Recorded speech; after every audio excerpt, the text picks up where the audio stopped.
உங்கள் பையன் கரெக்டாக இருப்பான்னு நினைக்கிறேன்னு.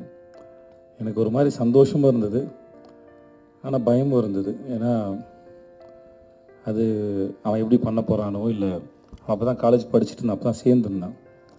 பட் எதுவாக இருந்தாலும் எனக்கு என் பையனுடைய முடிவுகளை அவனே எடுக்கணும்னு தான் நான் விரும்புகிறேன். நான் அது இன்னும் அவருக்கு ஒரு முறை 14 வயசு இருக்கும்போது சின்பாத் படம் அடிக்கும்போது இப்போ ஏர்போர்ட்டில் மற்ற இடங்களில் அவனையே பழக விட்டேன். அவனே வந்து சொன்னான், அப்போ நான் இன்னும் வளரலை, என்னை தனியாக விடாது அப்படின்னு அவனே வந்து என்கிட்ட சொன்னான்.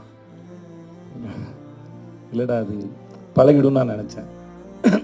ஏன்னா எங்கள் அப்பா என்னை அப்படி தான் வளர்த்தாரு. ஸோ அதனால் அது ஹெரிட்டரியாக வர ப்ராப்ளம் நினைக்கிறேன் நான். ஸோ இந்த விஷயத்தை அவனே ஹேண்டில் பண்ணான்னு நினச்சேன். ஸோ அவனும் கதை கேட்டான், மாஸ்டர் சொன்னாங்க, ரொம்ப பிடிச்சிருந்தாங்க. இப்படி தான் இது ஆரம்பிச்சது. மற்றபடி அதுக்கப்புறம் நாங்கள் 2 பேர் எதுவும் படத்தை பற்றி பெருசாக பேசிக்கல. ஏன்னா நிறையா பிறந்ததும் நிறையா பேசியிருக்கோம்.